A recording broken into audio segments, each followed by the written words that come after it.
In a vast multiverse, many of us have come to the awakening of ourselves in hopes of raising the collective consciousness. The MetaSpiritualist was created to be a safe space at the intersection of spiritual and religious conversations, to share our stories of healing, evolution, and encouragement. You can find many spiritualists, gurus, pastors, and motivational speakers throughout the internet, and the MetaSpiritualist is just a platform to add value to the collective. My hope is for you to gain clarity, peace, and inspiration for your soul's elevation.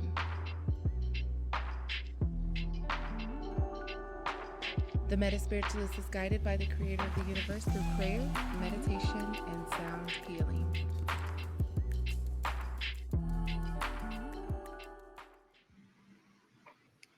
All right. Hey, Tyra, darling. How are you today? You know, we tired, but we good. We doing good. Listen, if you're feeling anything like me, I'm all congested, so my voice sounds a little bit manly today.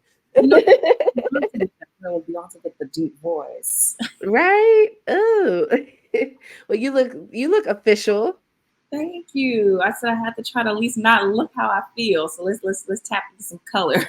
Yes. So today our episode is about maneuvering relationships. And one of the things that we've been really focusing on in this Practical Alchemy series is relationships, not only with others, but with ourselves. So I'll go ahead and just kick it off with you. What do you think about how we maneuver in our relationships with others and how that affects us as spiritualists or as people who really are striving to elevate to that higher level?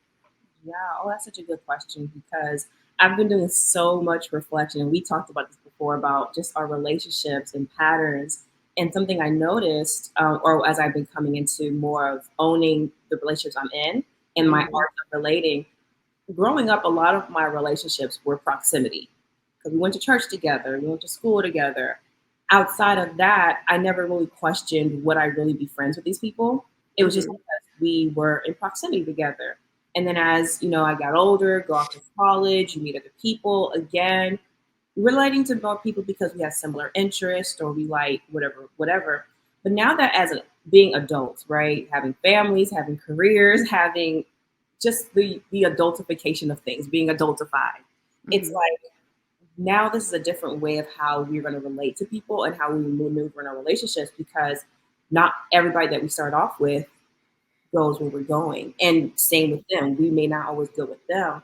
So a lot of this for me has been me really looking into myself of like, well, what is it that I want from people? Because there used to be a time I used to give my number to people like, hey girl, let's hang out, let's call, without really taking the time to really ask myself, well, what relationship value am I giving to this person and vice Hmm. versa? And so coming into this space now as in our adults, we're in our 30s, you know, like I said, having families, etc. There's a different way of I want to relate to people and how they relate to me. And that has been a consistent cycling, I can say, in the last few years, but I feel like I've kind of got a little more footing on what it is that I want with people and what I Hmm. want to give in return. So it makes it even more meaningful on the connections that we're bringing, and it makes the value that we have in ourselves, it makes us recognize it a lot more. And I think that's an important thing to ask is what value do I bring in having a connection with this person, and what value do they bring to me, and ensuring that this is a relationship of reciprocity versus am Hmm. I just taking or are they just taking. And so I think that's something important that we should definitely take audit in when it comes to our relationships. Yes. Oh gosh, when you talked about like giving someone your number, for example, I read a post from someone recently about, they're in the grocery store and some man came up and told them that they recognized them, and he was trying to make small talk with them, and she caught on. She was like, you know, and she didn't really entertain the small talk, but he kept persisting, and I think one of the things that they put in the post was about like meaningful connections. Like, okay, are you really going to add value to me? Because my space and what I'm doing is sacred. And if you don't honor your sacredness, you can't be in my space because you're not going to honor my sacredness. And that really like dawned on me like, okay, how often do we entertain approaches from the opposite sex? If it's from the same, just a genuine platonic thing, or if it's a work relationship, like, are we befriending this person because we have a genuine interest in uplifting them and empowering them to do better? Or are we taking from them, or are they taking from us? And there's no reciprocity there. It's strictly transactional. So I think that that's what we have to really consider when it comes down to the types of people that we allow in our spaces and that we enter into, the spaces that we enter into as well. Yes. And that goes into what do you agree with, right? Because even the Bible says Mm. two or more gathered together, there's some type of agreement that must be made. And like what I used to do was like I just give my number to people, let's hang out, hoping something would stick. And then, oh my God, this is a quote that I heard, and it was so profound. I actually just heard it recently, but it makes so much sense. It Mm-hmm. says that we tell our secrets to the people we love, not always to people who love us. Oh. And that made me go back to how many times have I shared very personal things with people that I wanted to be in a relationship with, whether I knew why I wanted to be in a relationship with them, whether because I liked their personality or whatever. And because there wasn't the reciprocity of how they felt the same for me, and may have been signs there, but because of my need of wanting to want somebody, sharing things with them just for it to go out to other people. And so it really made me take again, like, what is my intent of connection? What is my intent of friendship? What is my intent on having this person as a colleague? And then not calling everybody a friend, because I had to really go into my own definition of, well, what is a friend to me? And how do I show up as friend too? Because I have to be honest, I wasn't always a good friend to people who were good to me. So that's another pill that we got to swallow. Is like, well, okay, let's take the self audit and look at how I'm relating and how I'm allowing others to relate to me. Yeah. Oh, okay. So I know that we had our little outline, but that just brings up something. Showing grace to others when you're just maintaining. You said that um when people are, good to you and you're not probably good to them, like what does that really look like? Because I know from a personal experience, it's like you want the best for people. You want to see them grow. You want them to be out of a precarious situation, um, a stressful situation, but the perception is that you're living in abundance. You got the big house or the nice cars with plural, like not just one vehicle. Um, your pantry is full, your refrigerator is full. So, how do we not like how do we reset the expectation that yes, because the perception is that we're in abundance and we're simply maintaining. How can we still help others and show grace to others while we're in that maintenance period, that maintaining period? A lot of people not gonna like what I have to say. Truth, you can't. Mm, We can't give from an empty cup, or we can't give from a cup where we're just trying to maintain ourselves. And I had to learn that lesson in a way too by I thought I was in a space of able to give to this person because I mhm, had extra space in my home. And what I came to find out, I wasn't able to count the cost of what that meant on what that meant for them staying with me. And we take on this notion, because we've heard it so many times before, it's better to give than to receive. And we believe that. We've been indoctrinated in that. We've been probably saying it over and over again in our own life and doing that. But if we really look at it, when it comes to giving, you cannot see giving as better than receiving, and receiving is not better than giving. They're both principles that work in the universal principle of seed time and harvest. And when we look at giving now from a place of this is me planting a seed and being very clear on what that seed is, we're just planting things and we're like, I'm hoping to get an apple tree, but you planted grapes. And then you're like, well, why I didn't get my apple? Because seeds have a substance to it. And you have to be very clear on what it is, why I'm donating something or why am I giving. And actually, Kat Williams talked about this on the Sherry Shepherd show recently when she asked him about giving. And he was talking about universal principle of giving and receiving. And so to me, when we say things it's better to give than to receive, and I think you pulled it up, it's anti-universal principles, it's anti-universal laws. And then we start to put ourselves deeper in the deficit because honestly, when you're in a state of maintaining or even in a state of survival, you cannot give. That is the time to be what people call selfish, which I hate. It's not selfish, it's being self-full. Because you be full of yourself and able to get to that place of abundance so you can give from the overflow. That's where we're supposed to give, from the overflow. Ooh, you said a mouthful right there. And it made me think of, we talked about this too. Like, and I had a very similar situation, like welcoming people into your home. You got the extra space. You're naturally a giver. So when you see someone in need, when you see someone that's struggling, you definitely want to help them, right? But the moment that you say, hey, wait a minute, you can't do that. Or, hey, do you mind the next time if you do X, Y, and Z? And they get offended or they get upset. And it's like, well, why do I have to do what you're asking me to do? You're leaving your shoes out. How come I can't leave my shoes in front of the door?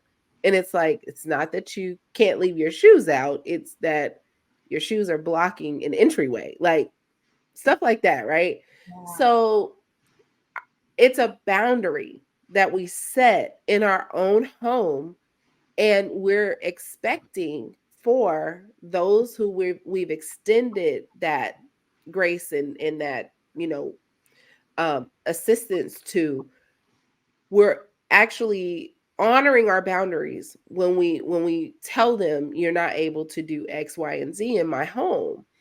So let's unpack that. Like, how can we honor our boundaries and still be perceived as a good person? Because the thing is, the moment that you say, oh, you can't do that, or hey, I've asked you not to do that and you keep doing it, so what's going on? Like, how can the perception would then be, well, you're not a good person because I can't, you're picking on me. Yep. We're gonna have to allow ourselves to be the devil to somebody's clown story. So the story they telling is a bunch of clown mess. But that's the thing. We when it comes to other people's perception, I know, because I get like that too. I care and I don't care. Right. I had a space where it's like, if this person's not creating value for me and it's not a reciprocal relationship, then I cannot care about their perception. At this point, I'm in a space of giving.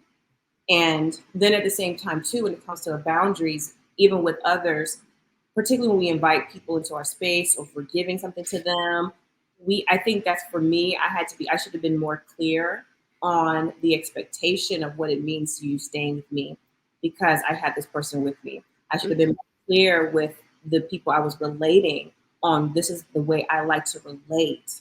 And what is that for you too? Because then it becomes a two-way conversation versus like, well, you're not going to do this and you're not going to do that. And that establishing our boundary starts with self.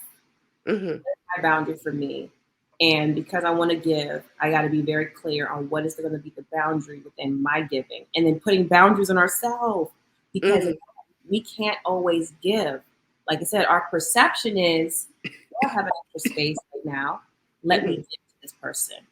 But if in reality is, can I even afford the cost? And that doesn't always mean monetarily. Right.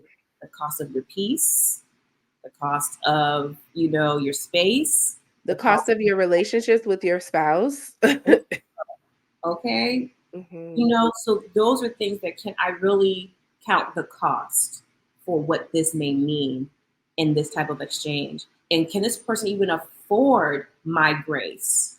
Because we make our grace, our forgiveness, and or loyalty expensive. You know what? I'm glad that you said that, because I don't think so. When you're in survival mode, you're not thinking about the other person. Your intention may be to, I'm here, I can help you too. But really, you're the one in need. Like, I don't need you to do anything for me that I can't already do for myself. And when we're in this survival mode, nothing else matters. When you're in someone's home, and I've been in that position before. Like, I've had to live with other people, sleeping on someone's couch and paying half of their rent, and making sure when they came home the house was clean, because I appreciated that they let me stay on their couch. But it took verbal abuse behind that, and jealousy and embarrassment when we would go out. And it's like, I don't deserve that.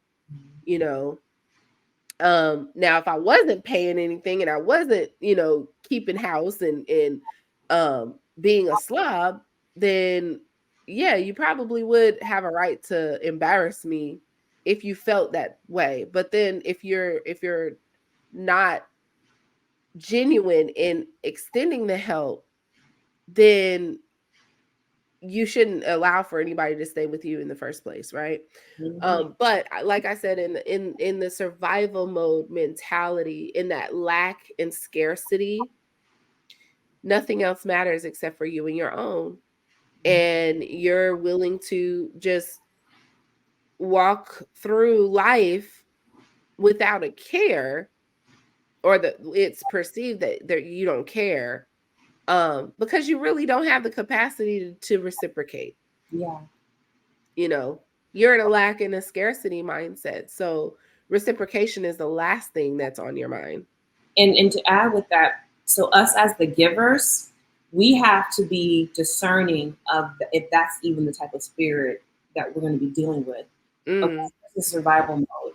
So knowing what I know from being in survival mode at one point in my life, can I now count the cost of what that may bring into my life? Because this person is in a situation of survival right now, a circumstance of survival, right? Right. And we do things when we're trying to survive, and sometimes we can't even recognize that somebody is extending something to us, giving to us, that we don't have to be in a state of fight or flight when we're in a space to be receiving. So that is something as givers we have to be discerning on.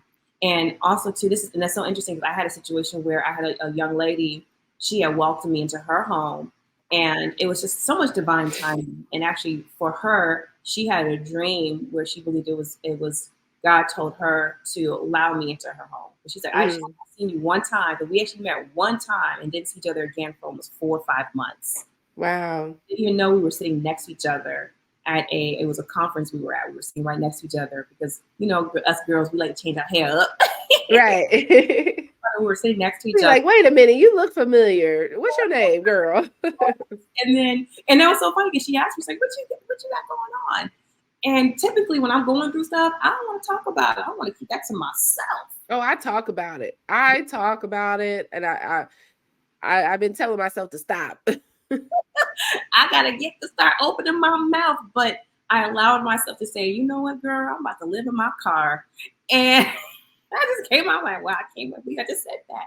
And she was like, huh. So the conference went on. At the end of the conference, she was like, I hope this doesn't seem weird, but I think you was the woman in my dream. And she's like, do you have a Mm. kid? And I was like, I do. And she's like, a daughter? And I was like, yes. She's like, you're the person that God showed me to put that I need to let you in my home. So in that retrospect, because for me, I'm like you too. I want to make sure that because someone's giving to me, I am being a good receiver. So I'm Yes. just coming to tear up your house, honey. I ain't coming. Like, this woman didn't know me from nothing. We met one time months before at another event, local event, and just happened to be around each other again because we're actually sorority sisters. That's how we connected. We were like, oh, girl, boy, that's a sorority. And completely exchanged numbers, saved it, but then I didn't put sorority sister in my phone, so I didn't know. I forgot her. She forgot about me, and so we met up again about 5 months later. But what that, and I was in a state of survival too. That's kind of interesting. I'm trying to look back because my survival, God has been so good to me, girl. The spirit of the universe has been so good to me because even in situations where, like, girl, you was down bad, it didn't feel bad. It didn't look as bad because I don't know if what that is for me. Maybe that's my Sagittarius rising, so Jupiter be looking out for me. I don't know.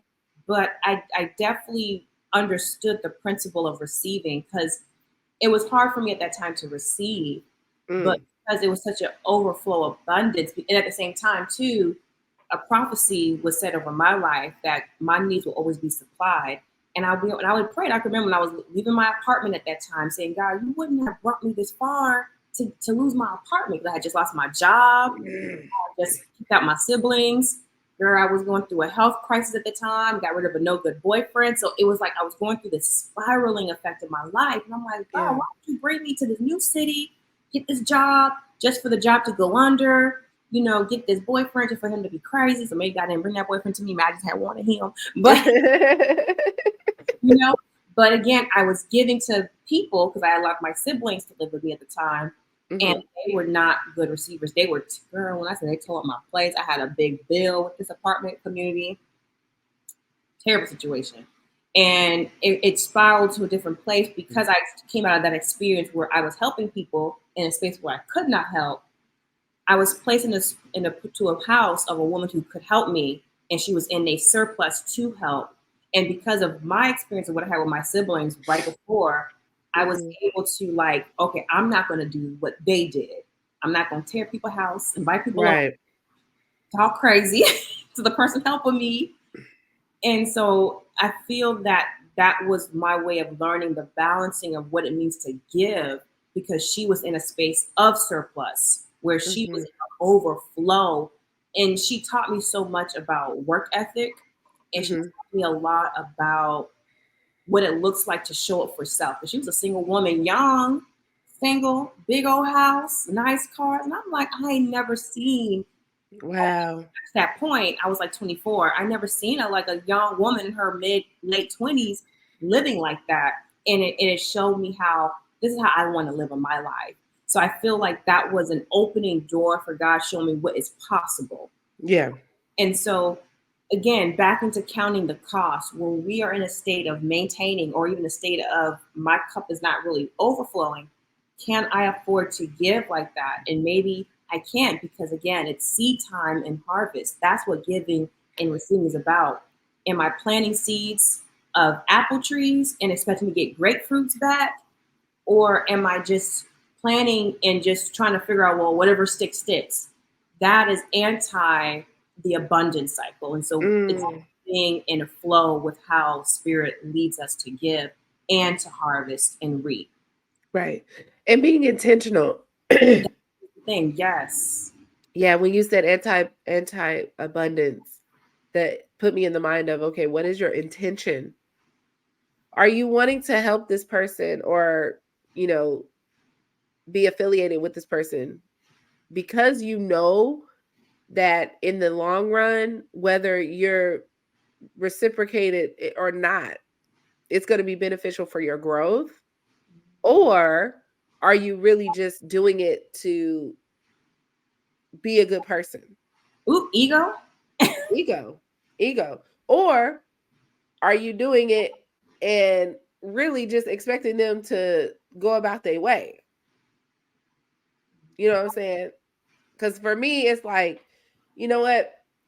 Nah, I'm good. You can't help me. You gotta help yourself first before you can come and help me. Because I go hard in the paint.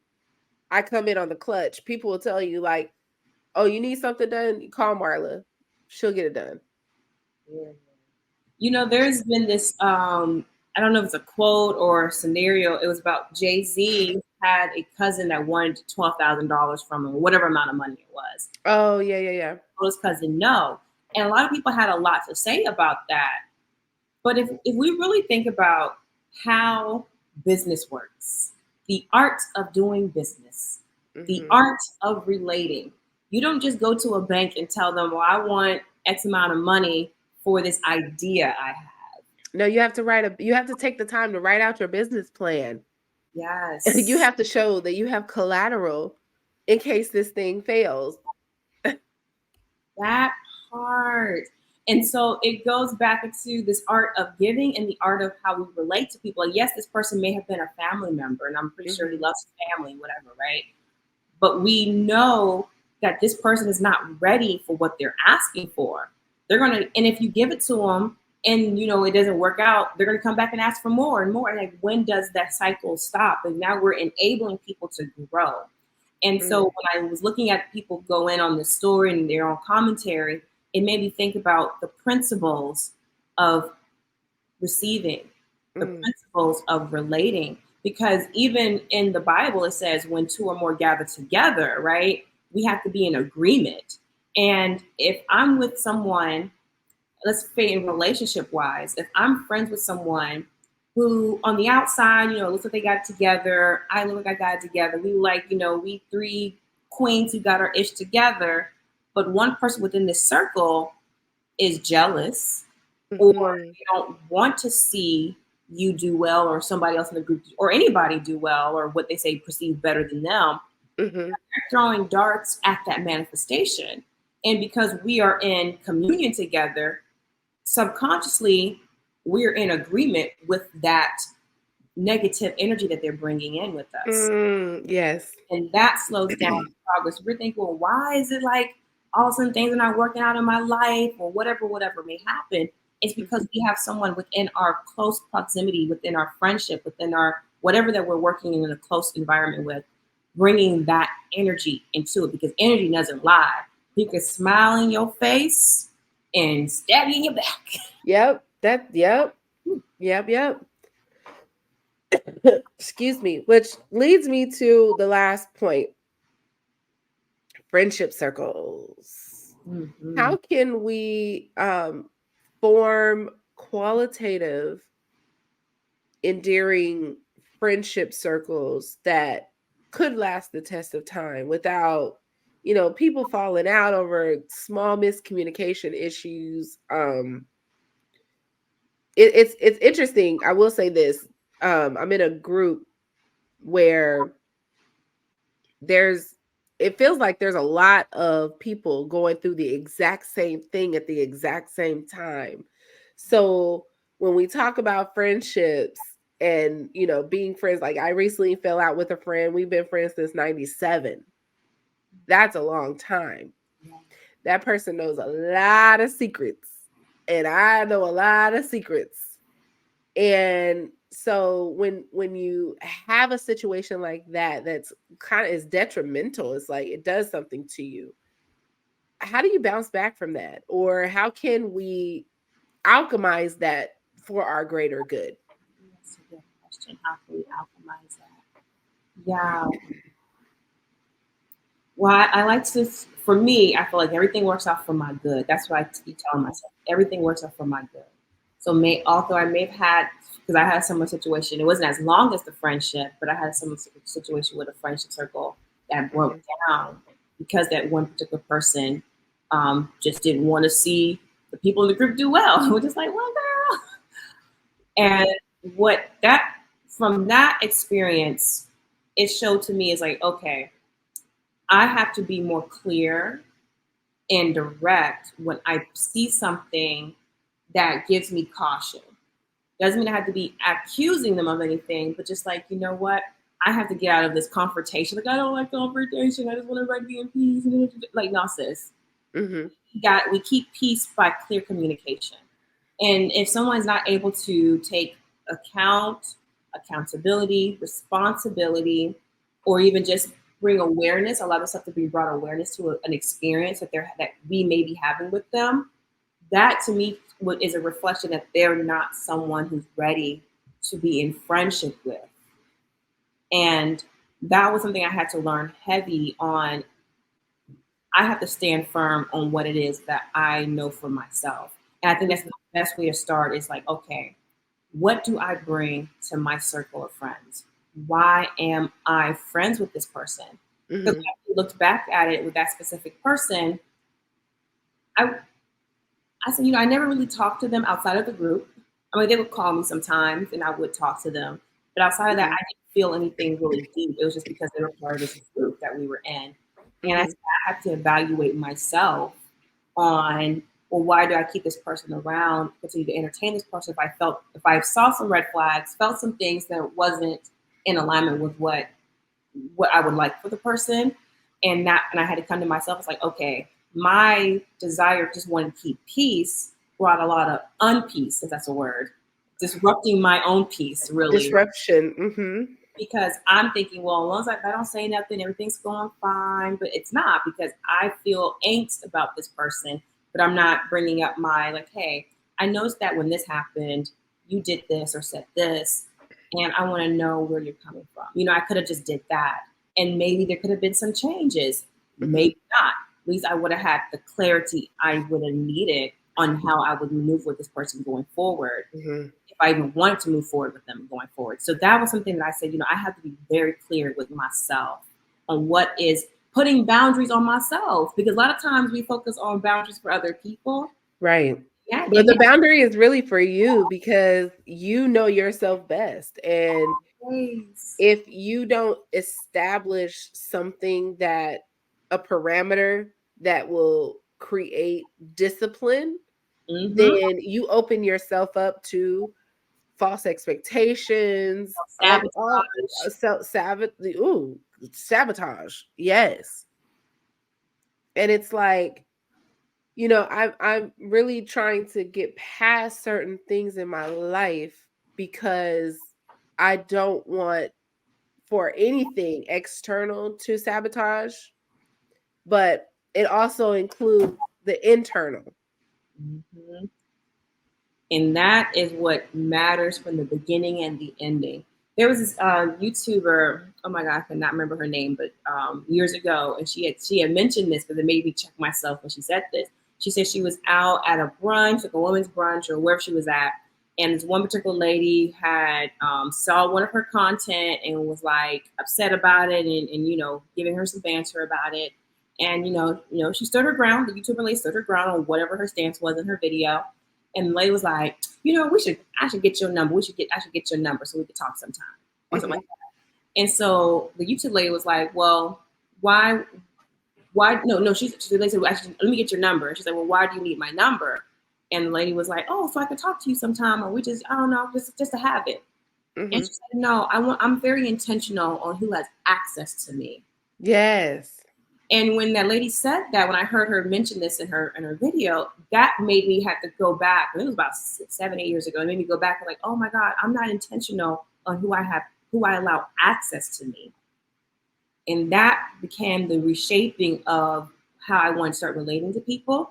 Mm-hmm. And then I learned even with this most recent situation, it's like I have to trust my discernment.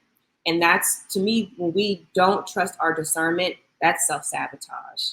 It's trying to keep peace, and while you're allowing a lot of disruption in your own soul, your own spirit, because you see something that you know isn't supposed to be in connection to you, but you're allowing it because of peace.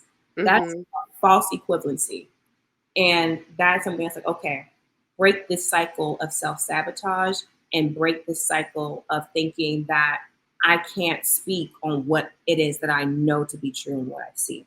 Right. Oh, girl, that that right there struck a chord for sure. You know, because I like we talked about it before um recording, the self-sabotaging piece. Like Mm. when you've experienced certain things, you know, a trauma or something, and you expect for someone in the similar situation to treat you the same way, but you get a different response. And it's like, wait a minute, I just was about to go through this whole self-sabotaging campaign because I didn't want to deal with what I've dealt with before. You know, I didn't want to address something that was bothering me.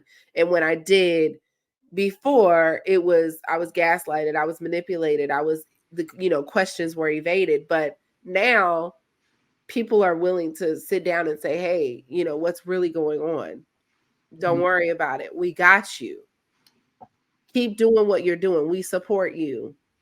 And I feel like once we get out of that self-sabotaging mode, that's when we can really open up to a lot of the receiving what we're due. Like, you know, the deserving Yeah. piece. Like, okay, you've been saying you deserve this, this, and this. Now it's happening and you're trying to push it away. No, no, no, no, no, no. You deserve that. Universal principles, honey. We at this point we just the antichrist. Uh, that part. Why we take away the blessing that we? But that is, oh my goodness. When you said that, I was like, girl, how many oftentimes have we done that in so many different areas of our own life? How many times have we Yeah. done that? And checking that. Ooh, girl. Yeah. Yeah. Well, girl, I feel full. I feel like this unpacked a lot of things that we deal with on a day-to-day basis in our interactions with people. And what would be one or two tips that you would share on maneuvering relationships? I think it starts with honoring the sacredness of ourselves because, like you said, something that's so right. And then in the example I gave with that one lady on YouTube had said, it's like we shouldn't. Not everybody deserves access to us, right? Not everybody deserves the front row seat at the show of you or the movie of you, right? Mhm. We have to be very discerning of why we are relating to this person or even want to be in a relationship with them. And Mhm. again, the art of giving and receiving and reciprocity. I think that starts with honoring our sacredness, honoring our value, and putting boundaries on ourselves when it comes to the types of ways we want to relate and be related with. I love that.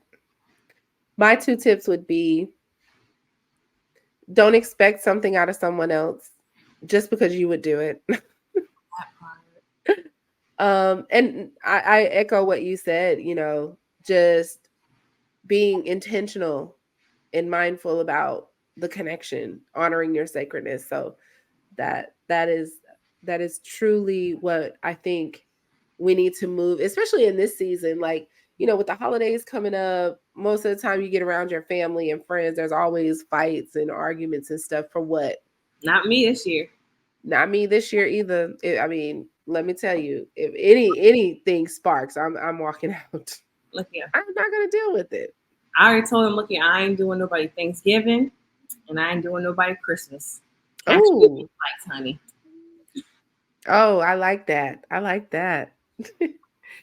Well, thank you so much. And until the next episode, we are going to continue to practice our practical alchemy and making sure that we are turning things into the things that we wish to experience and we wish to see in our world. So I'm so grateful for you. Thank you. I'm so grateful for you too, dear. Thank you for having me. And until next time, much love, everyone. Much love.